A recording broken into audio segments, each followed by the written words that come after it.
I'm Rav, as you heard, and thanks for coming. I'm very happy to see so many people at the end of the day. I thought you would already have gone home, so I'm happy many of you have stayed here.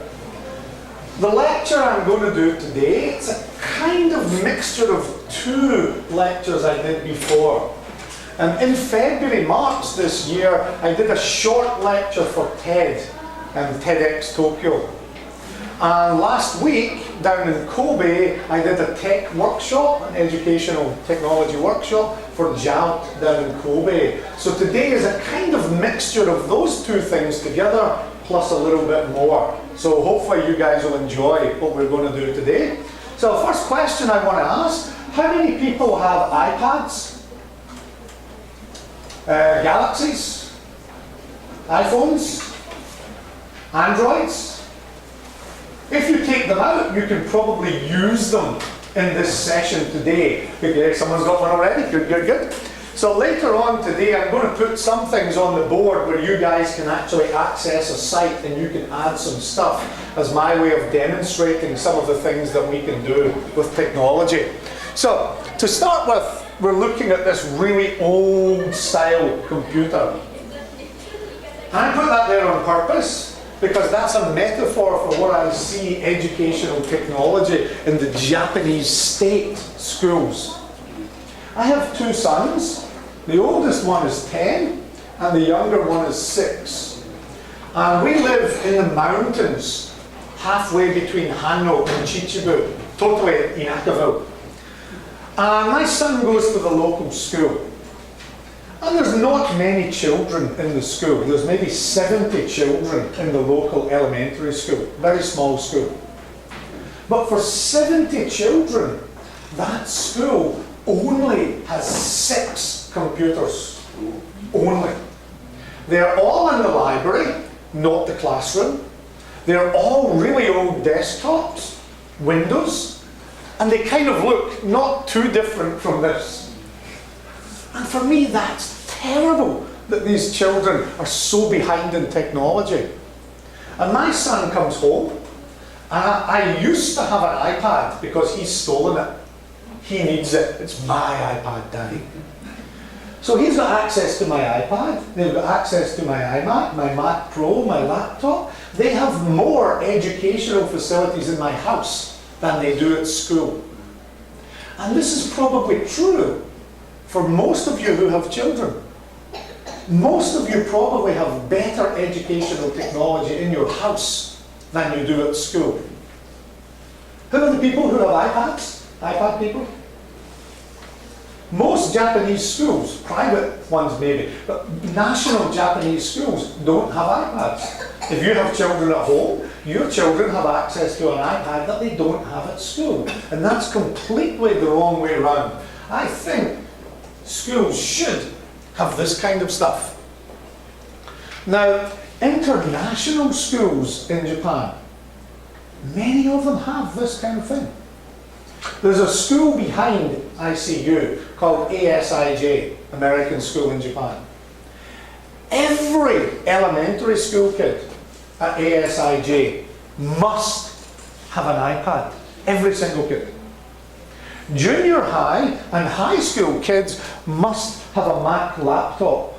And not any old Mac laptop, not the Mac Air. They have to have the MacBook Pro, which is the one I have. And these are school kids.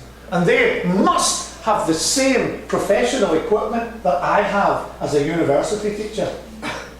But that's the international schools. The Japanese state schools still have something like this. And not even enough, one for every child. Now, having this kind of equipment in school is not enough. The teachers need to know how to teach using this equipment, and the students need to know how to learn using this equipment. So there's a whole load of software applications, online cloud computing tools that the students have to learn how to use. Now, I've just put a few random icons of some of the things I teach in my classes here at ICU. Every class doesn't learn these, only some of them. But these are things that children at international schools in Japan are learning how to use most of these things at school.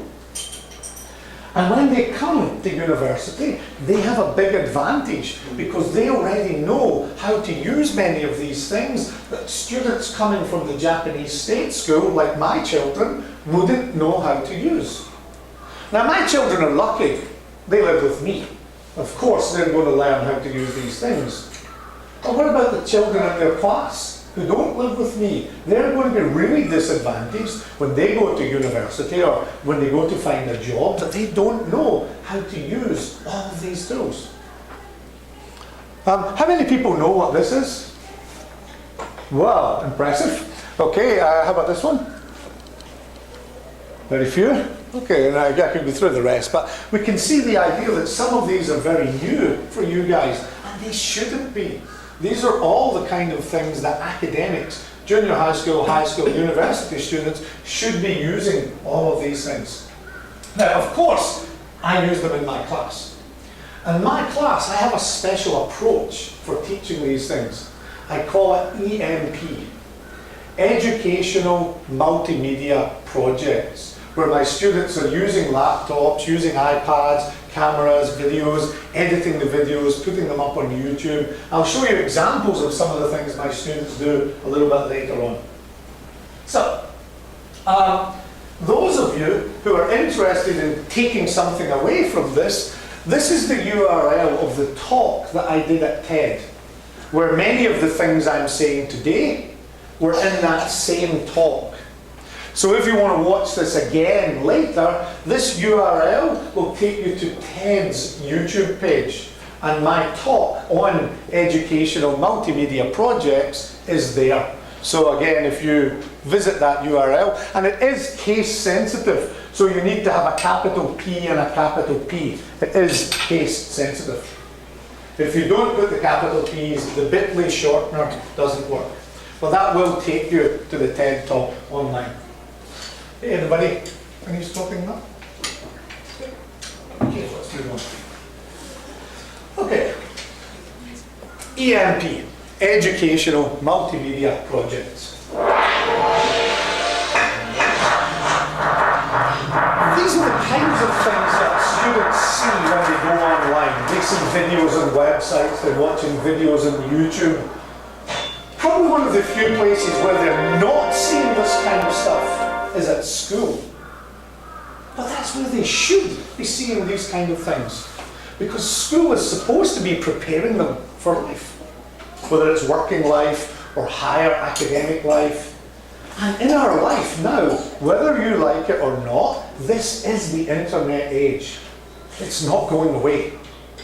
The internet, the Web 2.0, the technology, the impact of that on our life is only going to get bigger and bigger and bigger and bigger. We can't close our eyes and, oh, internet, go away. It's not going to happen. So students need to know how to use this kind of stuff. Now, with this stuff, the evolved learning. In the old days, we have these kind of tablets. These are the kind of tablets we have today. Now, sure, hundreds and hundreds and thousands of years ago, maybe they did have a piece of stone and a hammer, and then it became a feather and ink, and so on and so on and so on. But in this internet age, really, this is the old computers that I showed you in slide 1. The kind of computers which are in my son's library in his elementary school. And they're being disadvantaged because most international schools and many Western state schools, they're adopting this mobile learning platform. It's a 24/7 learning. The students have their iPads, they could be doing their work on the bus, on the train. They could even be sitting in the toilet doing their work if they were really keen. They can be learning and doing work almost anywhere because this is a wired, connected world. And we need to start making those kind of changes with education in Japan if we want to stop limiting the students and we want to liberate the students so they can really take charge of their own learning. Now, with the education side of things then, in Japan, rote learning was kind of famous. Remember this, remember this, remember this. And we don't need to remember. We have memory sticks to do the remembering for us. A better metaphor for education is not memorization, but exploration.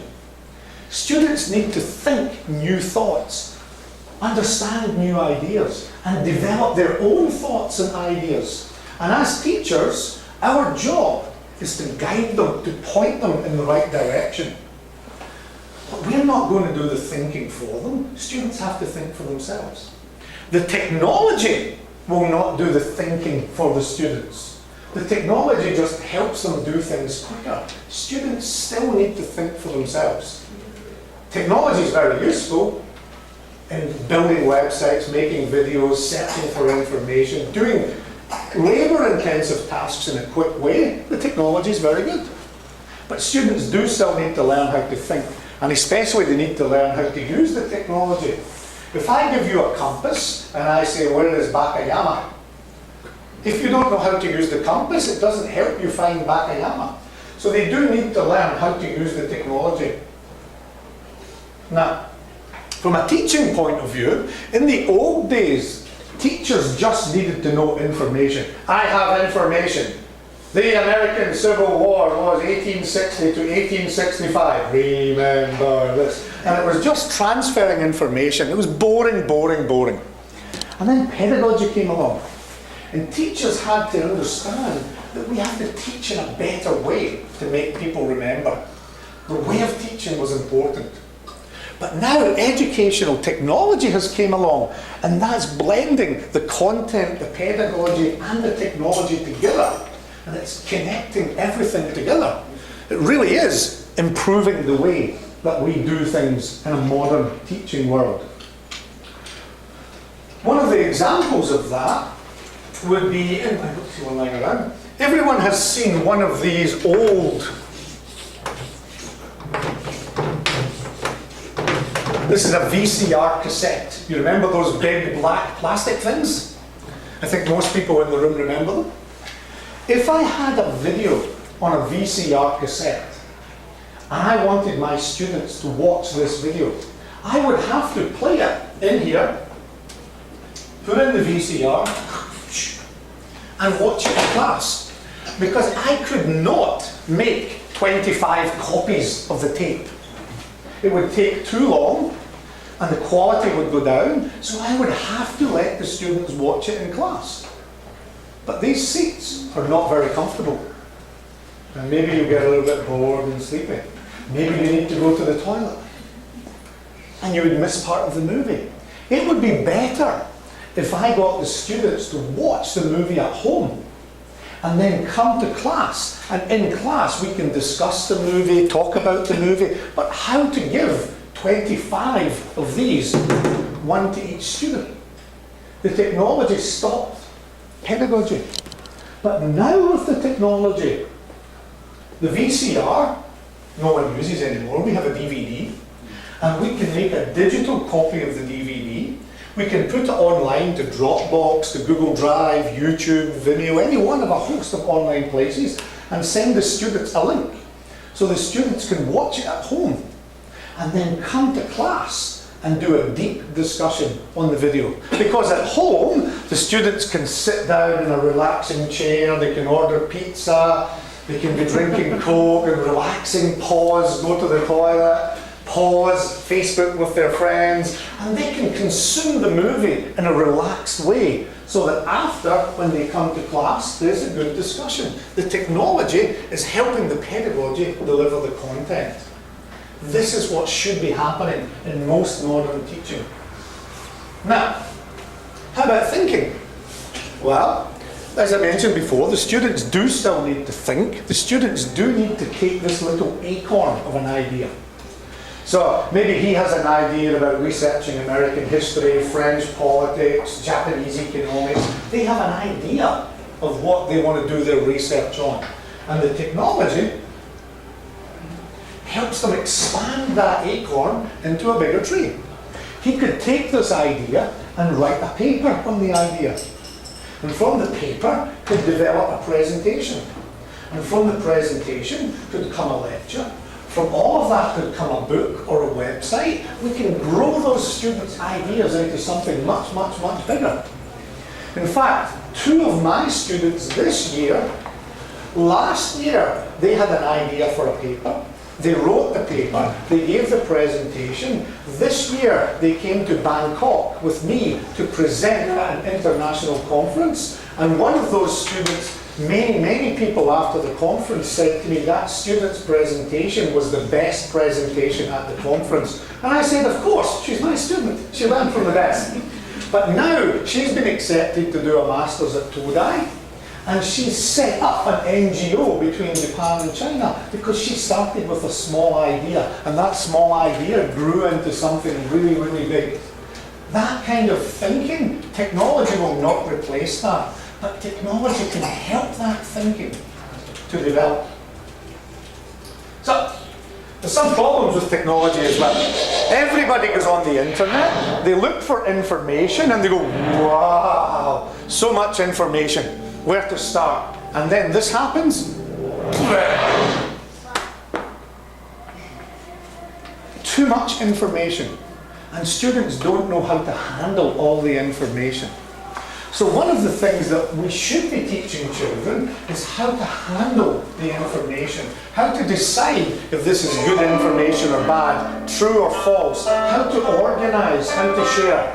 We need to teach this kind of stuff to students. And most universities, most schools, most classes are not doing this.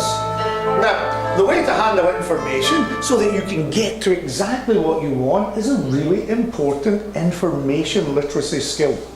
And schools, in Japan especially, are not teaching this. They're just teaching remember. And it needs to be altered to make it a more creative way that the students can know how to judge the information. Whatever the teacher tells you isn't always right. Teach students to decide for themselves which is correct, which isn't correct. Now, I do all of this in my educational project, educational multimedia project. Now, how does this work? Well, to start with, I teach students how to search for information. Most people just go out to Yahoo Japan or Google Japan and put in the keyword. But there are many other types of search engines, sub-Google engines, and Boolean operators. There's many things that students need to know to become better at searching. And we cover the search. Back the fingers. And once they've learned how to search for the information, they need to capture that information so they don't keep looking for it. Where did it go? Where did it go? Where did it go? We teach them how to find the information and capture it, download it, so that they have the information all the time. And then they need to learn how to store it. Don't just put it on the desktop. They need to know an efficient storage structure, preferably on the internet, on the cloud, so that they can access it from anywhere. And then we share. And sharing is the key point. That most school children don't get this sharing idea. It's my information, don't look at it. Because they're competing with each other to pass an entrance test to get into university. And that's the wrong model for education. If we have the students competing against each other, there's no collaborative learning taking place. None. But if we get them working together, there's almost no limits to what they can do. For example, can I borrow you? Can you come here for a second? Just 1 second. Come here. Now, and don't laugh because you guys are going to be next. Come. I'm a big problem. Really big problem. Big problem me. Big assignment, big project. And she has to finish this project. Can you take my hand and pull me towards the door? Pull me towards the door. Never going to happen. Can you come and help her? Individually, cannot solve the problem. Two of them. Can you come and help me? This is what teamwork is about. The big problem is nearly moving. And moving. Can you come help? Now we've got a team of 4. This is usually how many people are in my group. The problem moves. Thank you for your help. That's what teamwork can do. And that's what we need to tell our students, that you need to share the information. And later when I show you some examples of the things that my teams of students have made, none of them could make this stuff alone. The sharing is the key part of this. So, I've already answered this question, why share? Because sharing makes us solve bigger problems. Now, one other thing about sharing is people have different viewpoints. Look at this photo. How many people see the holes? There's a hole. How many people see the dome?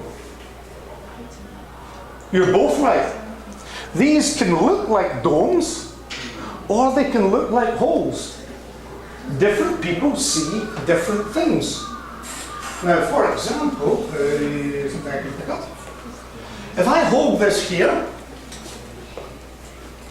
and I ask you guys, how many fingers am I holding up? Do you know? No, how many fingers? Two, yes. They can see something that these people can't see, because their viewpoint, their perspective, their understanding is different. If they work together, they can both learn more. Because here, they can see something they can't, but over here, they can see something they can't. And bringing them together in a team, the level of learning goes up. If we bring them together in a team. Working alone, people don't know there are holes here. People don't know there are bumps here. People can only see one thing. But if we bring them as a team, I see this, I see you, you see me. They see that there's two things. And that's what we want in our learning. So, and this, of course, brings a kind of depth to the course, or richness to this course, that the students' learning goes up, because it comes from teamwork. And these educational projects, I emphasize teamwork a lot in the course. Now, this in itself leads to production. Now, in a moment, when I finish the last of these slides, I'm going to jump to my students' websites, where they made the websites, they made the videos, they made all of this stuff, and in a moment you'll see examples of what my students made. I just want to quickly get through all of these. Okay, and who says all this educational stuff is good, this technology is good? Who says all of this? Well, me, of course. I say it. But you shouldn't just believe me, because I'm only one person. But who else says this educational technology stuff is good? Well, Cambridge University, they have a Centre for Applied Research in Educational Technology. And they did an experiment on some students who got this educational technology and some who didn't. And the findings that they found were that it improved students' academic performance, it enabled them to be quicker, better at problem solving, and it improved motivation. That's what they found when they did these experiments on educational technology. And I found much of the same thing with my students too. And who else? Well, these two professors, Mishra and Kohler, they developed something called the TPAC model. And this is a blend of content knowledge, as the CK, pedagogical teaching knowledge is the PK, and the technical educational technology knowledge is the TK. Bringing them together, they've also found really, really good results with the students. And this is one way of blending all of them together. They've also found this a great success. Now, technology itself, we cannot just throw in any technology at all.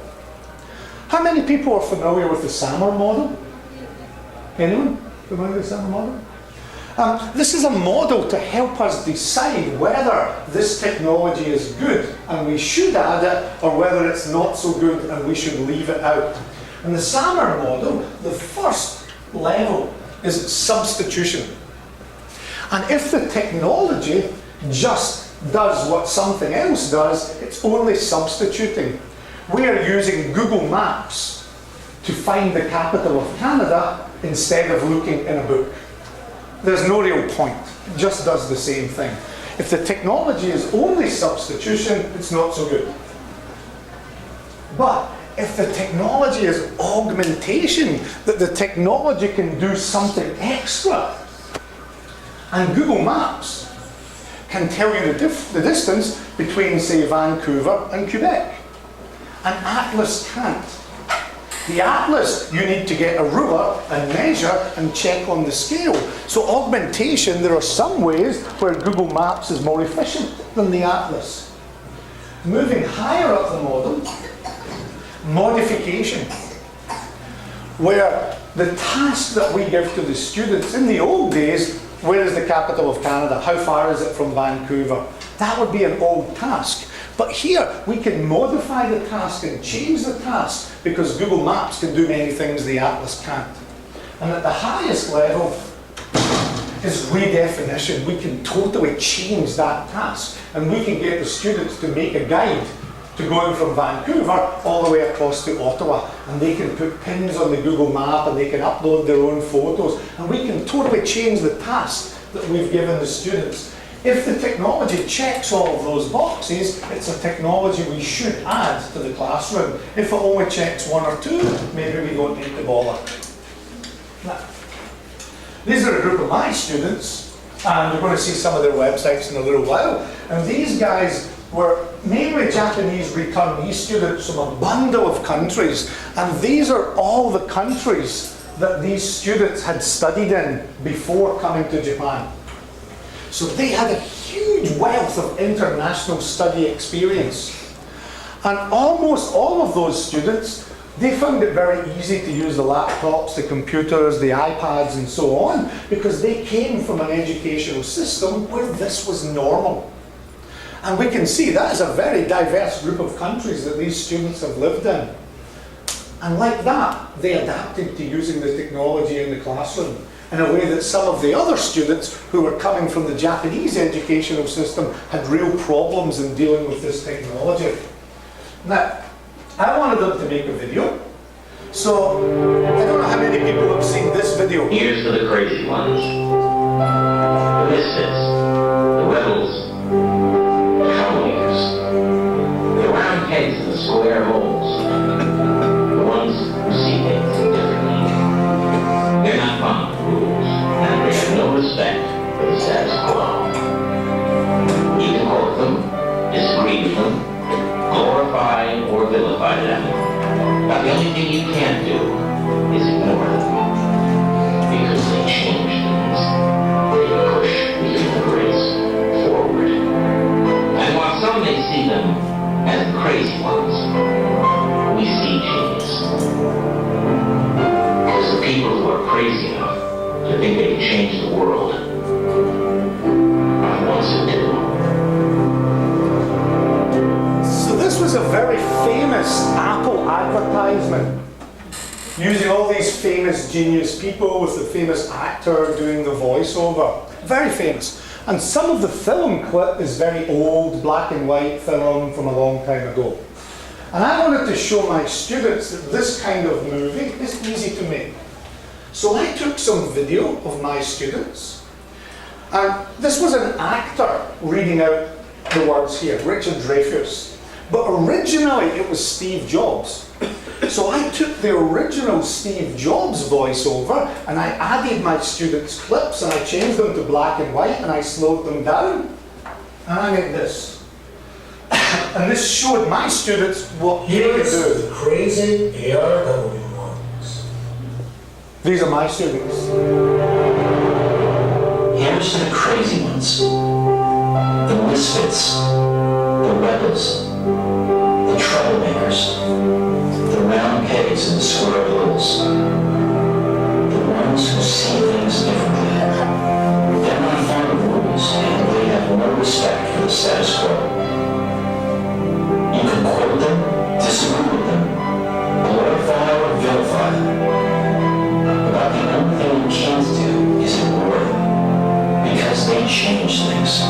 They push the human race forward. While some may see them as the crazy ones, we see genius. Because the people who are crazy enough to think they can change the world are the ones who do.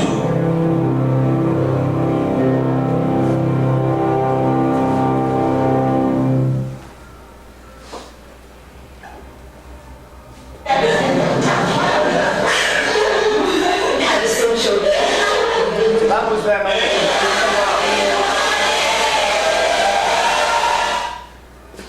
look like people who are enjoying their class. And that's what's missing from a lot of education, is the enjoyment factor. We had fun making the video, and that served as a model for them to make their own videos, which I'll show you some in a few moments. So, what can we do with these educational technology things? We can connect with people all over the world. We can do video Skype hangouts and so on. If we have time, I'll demo one today. We can communicate and collaborate, and that enables us to create things if we're working as a team. Now, physically, the four of them were in the one room, pulling me here. But really, their collaboration, he could be in Hokkaido, they could be in Tokyo, he could be in Okinawa, and they could have a video chat online. They could be sharing the documents and editing the documents. Very, very easy. The technology enables them to communicate and collaborate from anywhere, and most importantly, to create. And this is my idea, which I call TEACH. It's technology, education, academia, creativity, all coming together here. And this is one of the things that drove me for this EMP. This is the Educational Multimedia Projects, which is pulling all of these together. And this is something that I think Japanese schools and many, many, many Japanese universities should be adopting. So, look at these English tests. How many people know the TOEIC test? TOEFL? IELTS? These are all different tests for learning English. And many, many, many Japanese people know all of these tests. Many universities do all of these tests. How about these guys? Anybody know project sales? Nobody knows project sales? No. This is a test in America, and you can see what it says. Testing students' information literacy. And it's very telling that nobody in this room has heard of this test before. Because Japanese schools and universities don't test information literacy. How about this one? ECDL? Hello? This stands for the European Computer Driving License. You need a license to drive a car? This is like a driving license for using the computer to teach digital technology to students. It's very common in Europe. Japan doesn't have this kind of thing. English, TOEIC, TOEFL, IELTS, yes, English, good, me international. What about computer literacy, digital literacy, information literacy? This is equally as important, but it's missing from the education sector in Japan.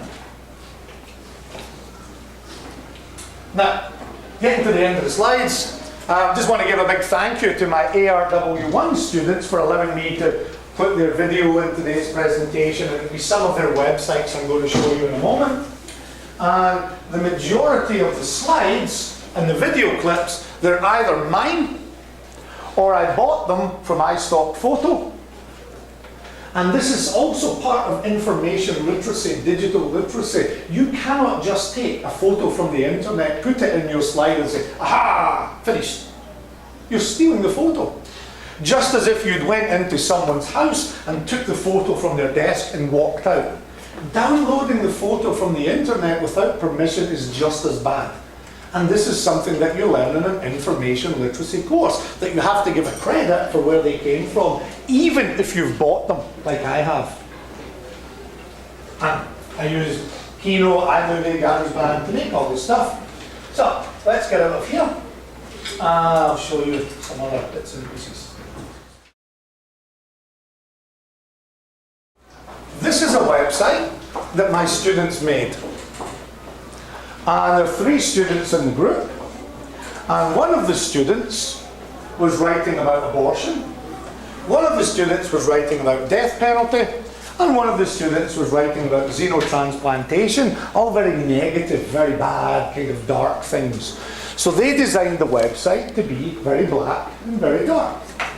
And they made an intro video. Let's play the intro video.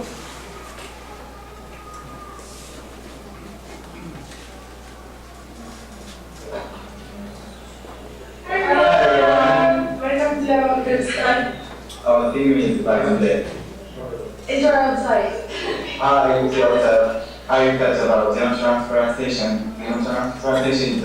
they made these movies using the cameras on the iMac. They added the special effects via iMovie. They uploaded it onto YouTube, and then from YouTube they embedded it into the websites which they made using Google websites. I was just about a version. We don't need to watch them all. But what we do have then, so here is the first essay, the first section on abortion. And there's a video slideshow here of the presentation. And there's a map of the world showing you which countries allow it and which countries don't. And various things telling us about the methods, so on and so on. Same with the death penalty. We go to the death penalty section.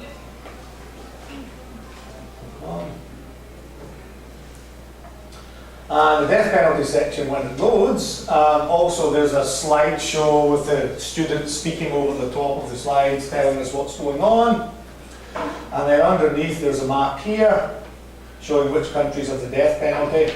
And if we go up to the essays section, we can see all three of the students' essays. Here's the abortion essay, and here's all the references for it. Here's the death penalty essay, and here's the references, and here's the xenosam plantation. And again, there's all the references. So we can see they've designed the website, they've chosen the style, they've made it, they've researched the papers, working as a team, editing each other's papers. They've worked together as a team to make the video, and this is what they've produced. Now this is a very dark one. Let's choose a more upbeat one. This one here was 3 students from this year, and their theme was about the corporate influence in music. And how the corporate influence in music was very, very bad. And same thing, they've made an intro video. Play a little bit of that.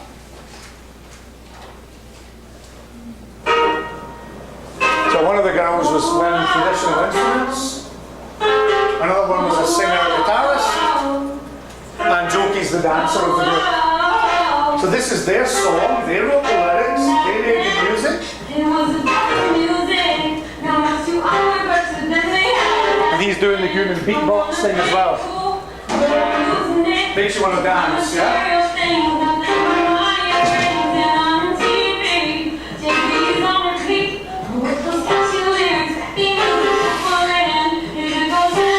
And same thing, if we go up here, we can find here's Shiho's section about pop music and society, and there's her video of the intro just for hers, and some stuff about the topic.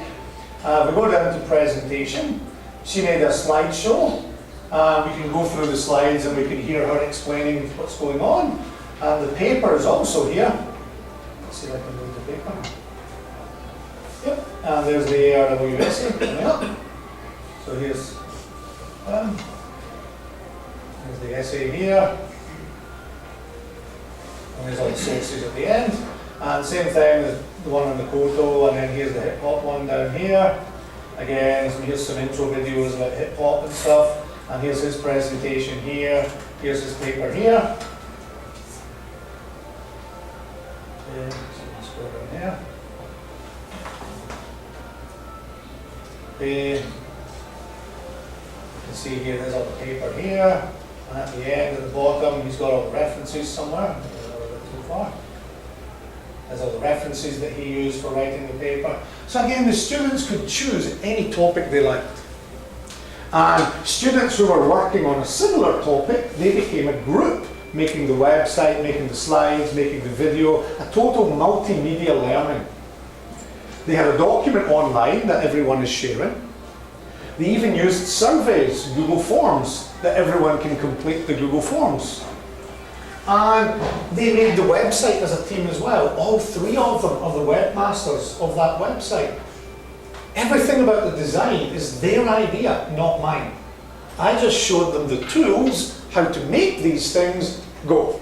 And they used their creativity, their ideas to pull all of this together. Has anyone used Google Documents before? A few of you. So the old style Microsoft Word document, the document would be on my computer. And I would email it as an attachment to 4 people. And everyone is looking at it and changing it and fixing it and trying to work on it alone and then email me the documents back. So I now have 5 documents. Google Documents works the other way around. The document itself is put on the internet, one version, and everybody is working on it alone, but can see what the other people are also putting on the document. And when it works, and I don't know, can you guys get in? Oh, someone's managed to get in. Someone's little face appeared up at the top temporarily. When anyone does log into this, we can see there's a little icon of a camel has came up here. This tells me that someone has opened it. And they'll be anonymous because it's public on the web, so I can't find out who they were. But if I'd shared it with someone by name, I can see who is also looking at the document at the same time. And basically people would go through all of this, starting to put things into the document. So I can gather a lot of feedback from a lot of students at the same time.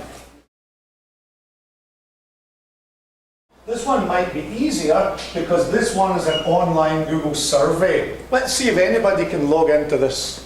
Can anybody get into this one? My guess is that should work easier if we try this. Exactly the same URL as before, but just adding capital F-O-R-M at the end of it. And it should take you to an online survey form. That's this one here. Should connect into this forum if anybody can get it open. Ah, yes, someone's got it in. So we can see now people are starting to fill this in online. Hopefully. Okay, yes, haven't thought about it. Da, da, da, da. So we can see all of people's comments. They're starting to populate the survey online in real time. So my students can make a survey like this and they can send it out to people. What do you think about ABC? What do you think about DEF? Should Japan do X, Y, Z? And they can send this survey out to lots of people and they can start to get lots of information. Now here we can see the information coming up in a spreadsheet. We can actually read what people are writing here, but also we can see these as a graph. And we can convert the data into these kind of graph forms, which students can then copy and put into their reports and their writing and so on. So all of that stuff there is very, very easy for people to fill that in online. Now what I could do with this, if I had a question, hey, I have a problem with my computer doing ABC, how do I fix it? And I can throw that question out there, and there's about 150 people, 155 people in my circles who are educational technology people who I'm saying, help! There's 155 people who could possibly reply back. Plus, if I make it public, it's the whole world can come back with an answer. I don't have to spend hours looking through books. I can just get it from sending it out here in Google+. All the kind of educational technology people who hang out here on Google+, and it's a lot, are my knowledge base. Anything I get stuck with, hey, how do I do this? And we can see on here, quite a lot of people actually use it in that way. You can find one where someone asked that question. There we go. Is there a way to write equations in Google Forms? I've tried using Google Doc, da da da da da da, and within a very short period of time, he's got 3 comments here with people telling him how to do this. It's kind of like having a huge number of friends on tap to be able to answer whatever questions you've got. And Google Plus works in a really interesting way with circles so that you can choose which people, which groups of people you're sharing things with, whereas with Facebook it's kind of shared with everybody. Now sure, in Google Plus you could share with everybody if you want, or you can kind of control who you want to share it with.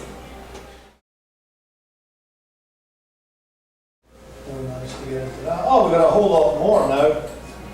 I'm coming up on this one. Okay, so let's convert that back into the chart and let's see how it looks. So this is kind of the results of those questions from the people here today who were able to get into the form and log in, so we can kind of see this. And there might even be some comments that people have put at the bottom. Here we go. These are the comments that people made. Yes, it was quite new time. Hell yes, yes, I really enjoyed them. Da, da, da, da. And we can see the comments that people are making here in real time. Wow. So this, for a teacher, getting information from the students is very powerful. But for the students, getting information from other students to do a survey for their research is also very, very, very powerful too. And again, places like ASIJ over the back, Nishimachi International School in Tokyo, where some of my friends work, many of the international schools in Japan are teaching junior high school kids how to do this. And yet I'm getting, as well as teaching at ICU, I teach part-time at other universities as well. And I'm meeting many university students who don't know how to do this because they've came through the Japanese educational system. But junior high school kids in the international schools do all this stuff naturally. There's a shocking difference there. Even one of my colleagues, his son goes to an international school, and he was showing me a video that his son made using the iPad and uploaded onto YouTube. And some other teachers were like, wow, I don't know how to do that. And we have teachers that don't know how to do this, and we have junior high school kids that know how to do it. Because the junior high school kids are in an educational system that's promoting this because it's looking to the future. And some of the teachers that we have came through an older traditional system that is not preparing them for the future. And this is the one thing I want to leave you guys with. The education system at school and university is preparing students for their future. We cannot do that by teaching the way we were taught in our past. Teaching the past way doesn't work to prepare our students for their future. Teaching students how to use typewriters, ching, ching, ching, boing, ching, ching, ching, ching, boing. Who uses typewriters today? Teaching students with a feather and ink. We wouldn't dream of doing that because it's too old. But many of the things we are doing are too old. And Japan's education system really needs a huge overhaul to bring it into the 21st century, from what I've seen. So, that's about as much time as I've been given for the lecture. I'm going to draw that to a stop here. And if anyone's got any questions, I'll try and do my best to answer the questions. So with that, I'm going to stop there for today. Let's quickly just double check no one got in. Yeah, no one got into that one. We've got a lot of people in here. Okay. I'll stop there. Questions? Questions? So technology advances every day. How can we be exposed to such a everyday change? I mean, you have a limited time available for you, but you have to do another things. How can you spare your time to such a...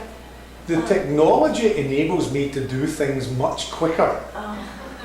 If I need to give a message to 25 students and I have to write a letter to one student, give it to them, another student, another student, another student, normally that would take a lot of time. With technology, I can just send that one email to a group and automatically goes to every student. So the technology doesn't take up my time. The technology enables me to work really quickly so I have more time to drink beer and play with my children and my dogs. The technology speeds me up. I can get through all of my teaching work so quickly using technology. My students have to write a blog every day. And it takes me 2 hours to come to ICU from my house and 2 hours to go back. I have my laptop, I have my iPad, I have my iPhone. I've read all their blogs coming in on the train. I've replied via the Google group. It's went to everybody. I come in, I finished my work, I just have to teach. And then when I'm going home, I'm doing the same going home. When I get home, my work is finished. Beer time, boy time, dog time, frisbee, football time. The technology enables me to do the stuff much, much faster. The only thing that you mentioned at the beginning is technology changes really quickly. But if you're using it every day, you don't notice the change. A small change happens in day 1. Oh, okay. Day 2, another small change. Oh, okay. Day 3, another small change. Oh, okay. If you're using every day, you don't see the small changes. If you use day 1 and day 2, nothing, day 3, nothing, day 4, nothing, day 5, nothing, day 6, nothing, day 7, wow. Because you haven't used it and you've missed all the little changes and it looks like a big change. But when you use it all the time, you don't notice the change. If you go from summer in Japan to winter in Canada, you will notice the difference. But if you go from summer in Japan to middle summer to late summer to autumn to late autumn to slow changes, you don't notice. One t-shirt, then a t-shirt and a sweater, then a t-shirt and a sweater and a jacket, then a bigger jacket. The small changes you don't notice. Any other questions? Cool. With the change in new technology, are you saying that the emphasis on homework goes away? Say that again, sorry? With the change of new technology, are you saying the emphasis on homework goes away? Not really, but have you heard of flipped learning? I kind of mentioned this at the beginning with my point about the basic cassettes.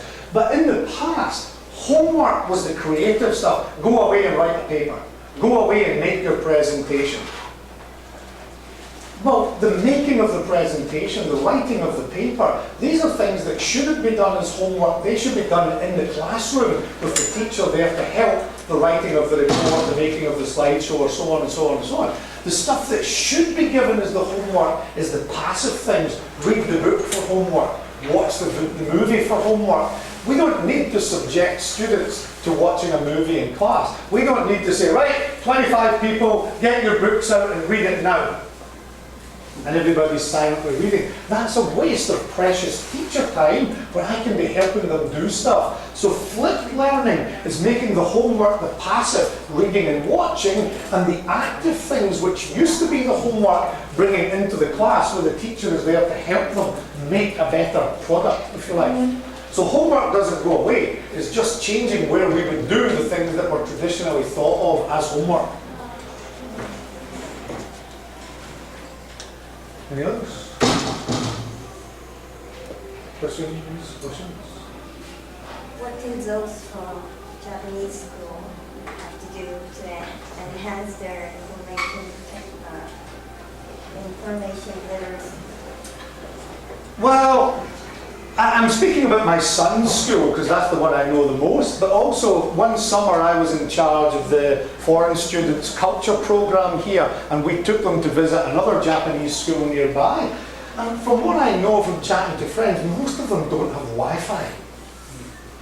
You can't really embrace mobile learning if you don't have a Wi-Fi network.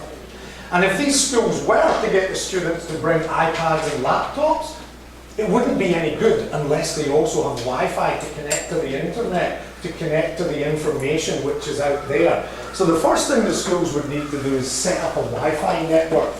And a Wi-Fi network that's strong enough to support every student going onto the internet at the same time. And then they would need to have the students having a device, an iPad or a laptop, so that the students can get access to information anywhere, anytime, any place. And the Wi-Fi network covers the whole school. This is what happens at ASIJ. This is what happens at Yokohama International School, Nishimachi. The international schools that I've visited to do tech workshops, they've all got this stuff. All of the Japanese schools that I've seen, which admittedly isn't all of the Japanese schools, but from my understanding, Japanese state schools don't have this. So the Wi-Fi and the devices first, then training the teachers and training the students on how to use them properly would be a big second. Any others?